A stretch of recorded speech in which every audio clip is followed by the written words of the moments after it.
Hello, it's only me.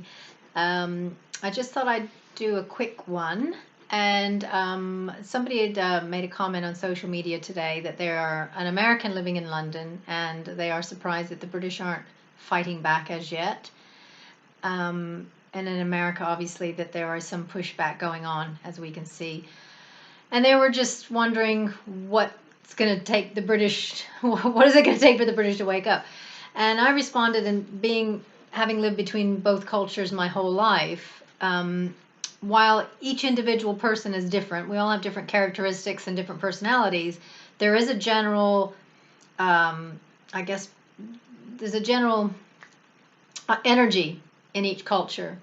And what I would say is that I think the British will fight back. I just think they need a little bit more time. They're a little bit, I don't know what to say the whole, they're probably more polite than the Americans. I'll give you an example, an analogy, I guess, is um, whenever I've done things like dating websites and that, I do find that the men aren't very forthcoming to ask you out or to be like to make the first conversation move and all the rest of it. And yet I find Americans are complete opposite. An American man, my experience is, has no issue in saying, hey, are you single? Do you want to go for a drink? Whereas a British man would be a little bit more reserved. Now, I'm not saying all American men are like that and all British men are like that. I'm just saying that's my experiences. I find American men a little bit more forthcoming with saying what's on their mind, and it goes along with the like at the core of the culture. And Americans are very, and this is something I've grown up, I've seen my whole life. Americans are very, very protective about their freedoms. Now, granted, there's a lot of stuff that's gone in the background, and Americans don't realize that their freedoms have been taken away in little bits and pieces along the years, because it certainly has. They have less now than they had when I was born. However, this I think is a very in your face. Your freedoms are going. It's very in your face what's going on now. So that's where I think they are certainly fighting back, and quite rightly so. I do think the British will. I think they're just going to take a little bit more time, but they will. I don't know how to describe it. I guess I find that they just like to kind of get the lay of the land a bit better. Um, but I think also is, even though the Revolutionary War in America happened a long time ago, it's not within any of our living memories. The Americans are still very protective of that. The fact that they had to fight a war against their home country, which was England at the time. And they are still very protective about it. And of course, you learn it in school. I spent time in the American school system when I was younger. So it's things you learn about. And although it happened a long time ago, you're aware it is in the forefront of your mind.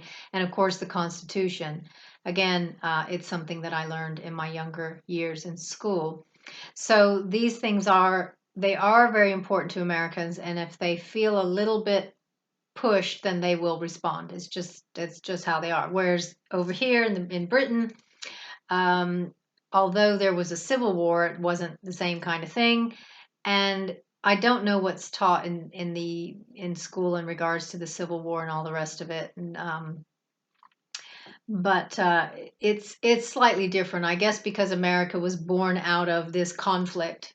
So then they are, as I say, very protective of it, and they will certainly fight back much quicker than the British. And if you think about it, Britain's never really been challenged.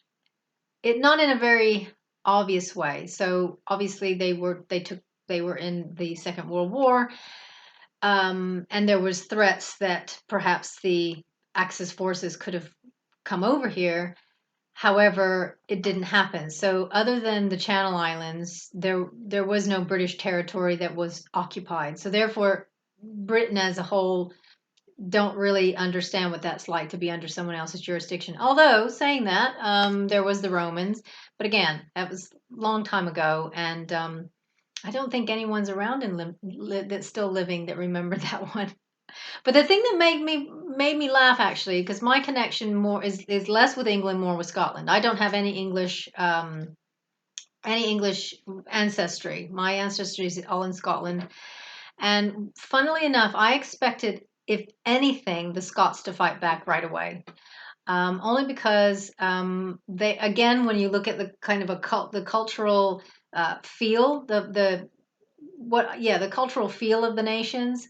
A Scots person, again, my experience growing up around Scots people is they will tell you exactly what they want to tell you.